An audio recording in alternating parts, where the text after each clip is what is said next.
this behind the scenes video, which show you a bit how I have done things for my first part of the Paper Time travel series about Marshall Bessières. So if you didn't watch it, you can do it. I didn't film every single thing I've done, documenting everything I've done, on working on the decors, on the characters, everything for this project. And the reason is, I just wanted to focus on the thing I had fun with. And when you start to put the camera, all that, sometimes it's just annoying. You don't want that, you want to be totally focused. So it was not the purpose to show you all the behind the scenes of everything. I do it a bit, I show you a bit how I did few things, how I organize things now. I will continue to do it in part 2, part 3, but really it's not a workshop. It was not supposed to show you the step by step and all that at all. And I added for now all my things I've done for the series on my magical trunk. So I plan to find some boxes to reorganize things afterwards, because for the moment it's just all there, and of course it's not the best way to have everything stored like that, but I'm going to reuse things pretty soon, so I need to have access to everything very easily. But yes, I'm happy to have my magical trunk to keep all the things I used for this project, this Paper Time travel series. So for now everything is there, but only the decors, the big decors, which are stored elsewhere. You will also hear a bit of our recordings. So we did some recordings, of course it's only a voiceover video, and you will hear Hervé, who is playing the main character, till part 3, so you're going to hear a lot of other scenes which are really, really nice and really funny. You will hear Gaëlle, who is playing La Duchesse d'Apprentesse in part 2, and she will have her entire series coming later this year. A small series, but I really want to do something about La Duchesse because she's just a crazy character who deserves something of her own. So it's the reason I really want to do her, but she's appearing a bit more in part 2 than in part 1, so you didn't hear her in part 1, but she's going to appear in part 2. And I also have to say that our guest, Hervé, he lived in Switzerland for a while, and I need to say that because he pronounced few words with a Swiss accent, and we had to be careful to that because obviously Monsieur Bessières comes from the southwest and the accent is totally different. If you have been in France maybe, or if you're a bit familiar with the different accents, they are very different depending where you go in France, especially the south, and the southwest is not the same accent than the Marseille, for example, the southeast, if you will. It's not the same really, there are a lot of differences, and the Swiss accent is very different too. So I just had to say that so you can hear a bit, and I hope it will make you smile. We just had a lot of fun to do that.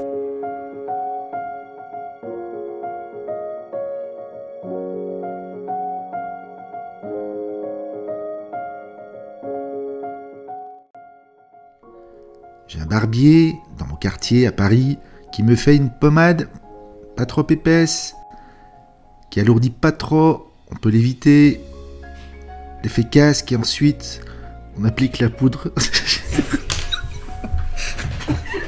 C'est bien hein. Ouais, mais oui, je sais, je vous ai vu en quoi les deux. Bon, je reprends. C'est bon, reprends. J'ai un barbier dans mon quartier à Paris qui me fait une pommade pas trop épaisse, qui alourdit pas trop, on peut éviter les... Pas trop. Mais mets d'été. Mais je fais un effort en plus dessus, mais... C'était mieux que tout à l'heure, mais c'était encore un peu... C'était encore trop suisse.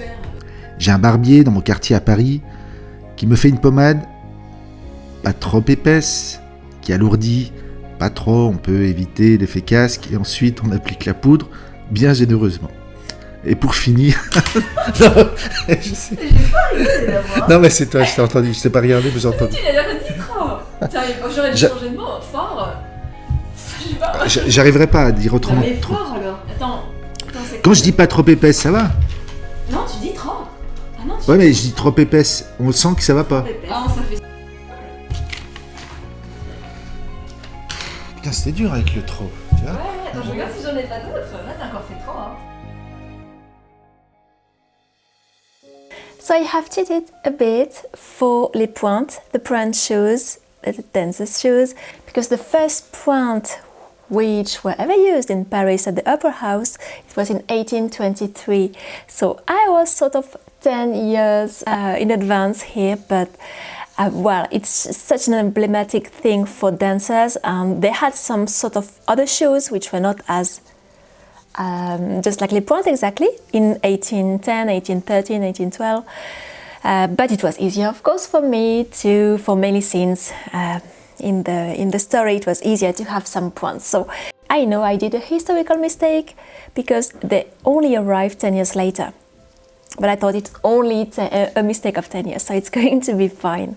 And La Salle Montansier was the upper house between 1793-4, it opened in 1794, and it was closed in 1820 and destroyed, so it didn't last for a very long time. It was built on purpose so that it would be the upper house, and then it was destroyed a bit later. I will explain more of that in the videos. I'm not going to spoil everything. And the opera house we currently have, which is l'Opéra Garnier, was built much later, at the end of the 19th century. So yes, it's not at all the opera house you know if you have been in Paris. It's not this one. I followed painting and engraving I found for this little picture here, but for the background I did a white background both for the box and for the room and for, yes, the entire opera house.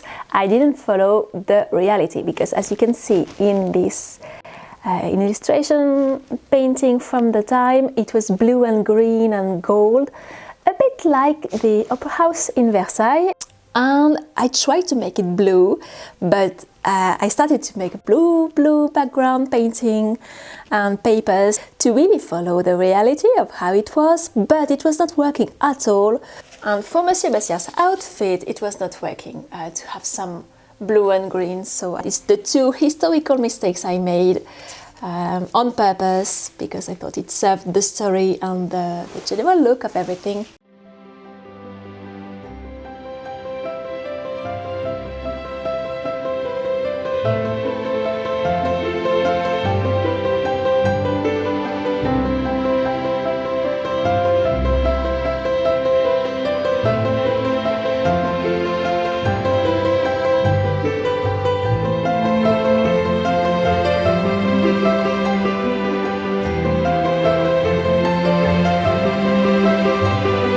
I didn't film when I was filming the scene for one reason. I use a lot of candles everywhere, and if you show that on YouTube, people freak out completely, and I didn't want to receive tons of messages telling me I'm doing something dangerous and I shouldn't do it and all that. I received that already, so I don't need more.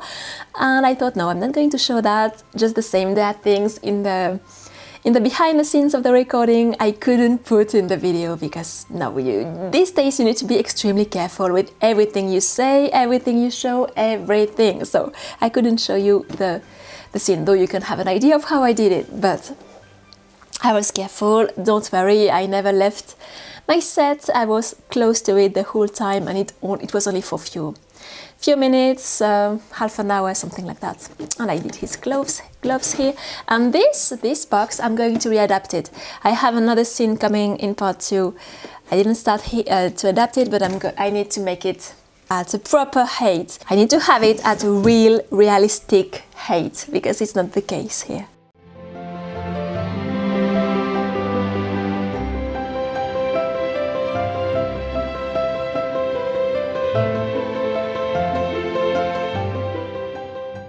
So Mademoiselle Virginie is here. I'm going to, of course, use her in part 2. I had some question about that. I don't plan to sell for the moment anything because I'm doing them so that they look nice on the screen. They don't necessarily look perfect in reality as I would do for my other work. So for the moment, I need everything. I will reuse quite a lot of things I've done for part 1 and part 2. I'll readjust or readapt or reuse. So I don't plan to sell anything for now. And the thing is with Mademoiselle Virginie is, it's not really a spoiler, but we don't have a photo of her. I was hunting for a photo for painting a portrait, a miniature. Mademoiselle Avrillon talks about a miniature of her. And I eventually found out the painter who painted her and made other portraits of the time, but I'm not sure if it's her or not. She has a bit disappeared, so we have some description, you will see. I tried to follow this description, but the reason you didn't see us, even in part 1, is because the portraits have sort of vanished. Probably not vanished, but we don't know that the portraits we have are actually Mademoiselle Virginie, who was pretty famous actually. We know she had a pretty big career as a dancer. And for the curtain, I imitated, of course, the one which is the one at l'Opéra Garnier these days, so since the end of the 19th century, because I chose to do everything red, and I wasn't sure, I was really struggling with that. I'm just cheating completely, it should be blue. But a blue curtain for an opera house, it just doesn't work. I think it just doesn't give you the idea of that you are in a festive place. I just thought, no, red works so much. I didn't exactly follow it, I did my own thing, my own painting, but I was pretty happy to do that too, to do this painting.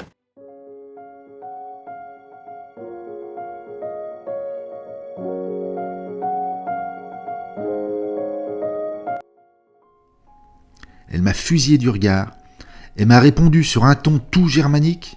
« Je vous prie, messieurs, de respecter l'étiquette allemande. » Redis-le normal quand même, parce que je sais pas si je garderai la Oui. C'était mieux tout à l'heure quand même. Fais-en un normal quand même. Ouais. Parce que ça se trouve, On fait un normal Ouais. et un vraiment La- grande tête. Je vous prie, monsieur, de respecter l'étiquette allemande. Je vous prie, monsieur, de respecter l'étiquette... Et là, c'était pas mal.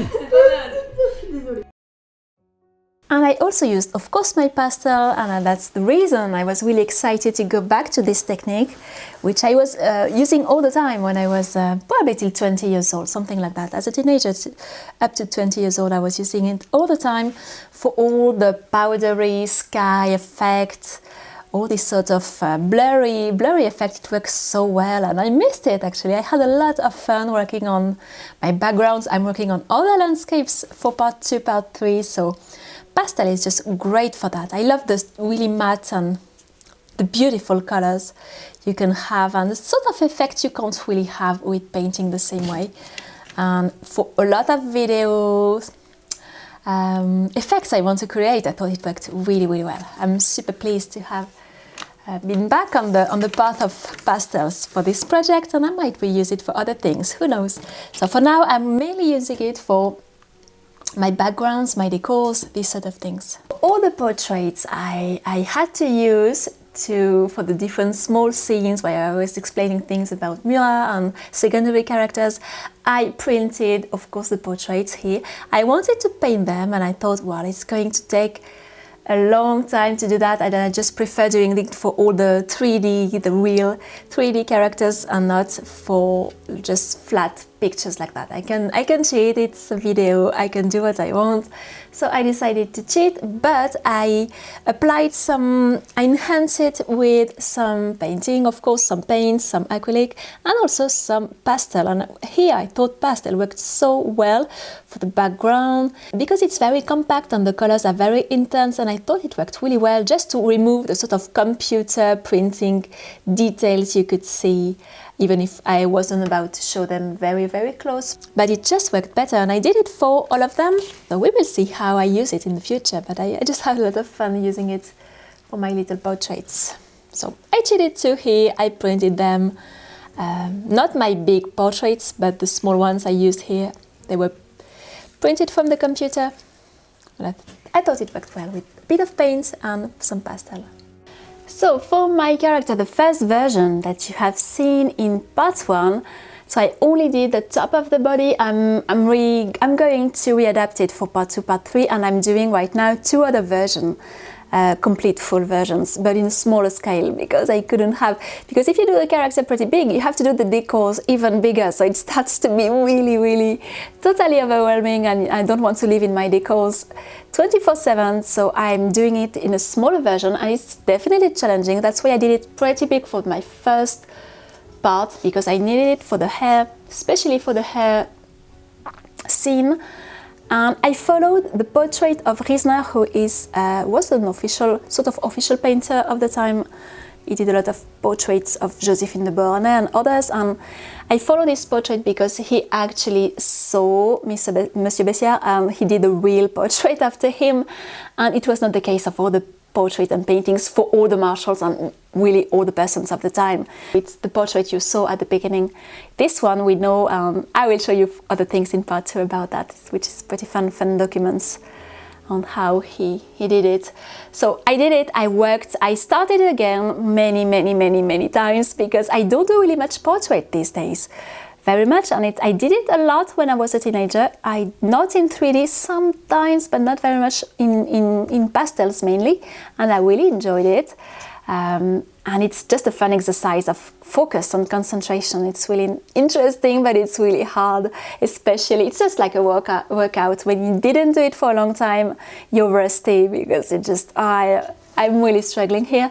But it's fun, and I'm enjoying doing my 2 other versions now. I'm working on the other versions with the costume, and I'm going to change the costume. It's a bit like playing with your dolls. It's really fun. It's just a lot of fun, but it's hard, and I did it yes, I have redone the mouth and this part many times till I wouldn't say it's perfect. We will see how the 2 others end up looking at the end, but following the portrait of Riesner, I thought I'm not too bad. I shouldn't be really far from the reality.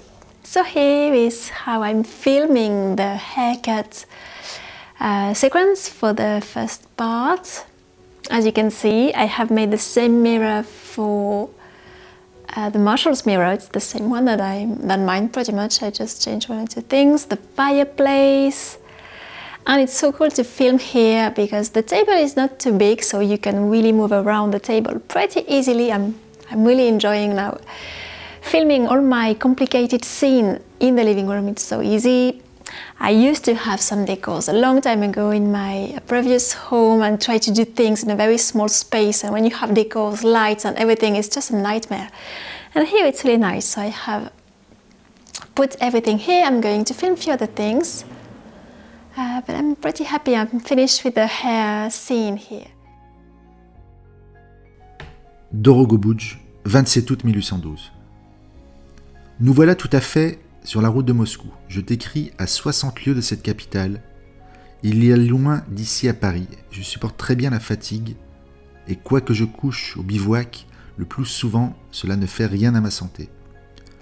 Je t'écris sous un hangar, assis sur un banc et sur une table qui se ressentent. Je reprends tout. Ouais, Dorogobouj, 27 août 1812. Nous voilà tout à fait sur la route de Moscou. Je t'écris à 60 lieues de cette capitale. Il est... Dorogobouj, 27 août...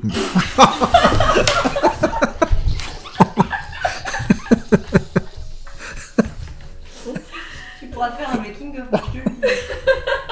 À Dorogobouj. Il était pas mal le début. Allez, tu peux continuer, je laisse. Hein. Dès que t'es prête, tu retournes. Ah, ça tourne encore là, putain.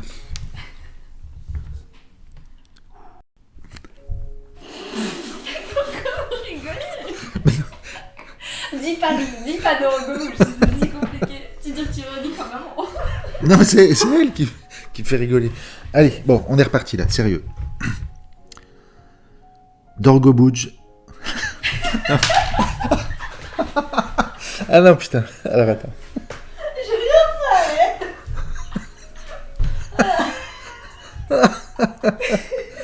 Attends, je bois un coup.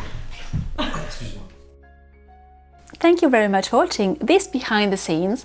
If you didn't watch the first part 1, you can do it now. I will do a playlist on my channel with all the videos, the behind the scenes and all the videos related to this series. So afterwards you can go there. I also have to say that I didn't totally follow a chronological order for my part 1, well, now for the entire series, because there were some very challenging scenes to do and I couldn't do them in part 1 starting because they were a little too impressing, and I thought I would be totally overwhelmed trying to do them. So I just thought I'm going to revisit the memories a bit like La Duchesse does in her book, in her memoirs. She mainly follows a chronological order, but sometimes she remembers something and she put the memory here, though she's jumped to another year already, and it worked. And I thought it's the only way I can do and start this project, is starting knowing that I'm not totally following some of the scenes. They arrived, for example, the opera scene should be in part 3.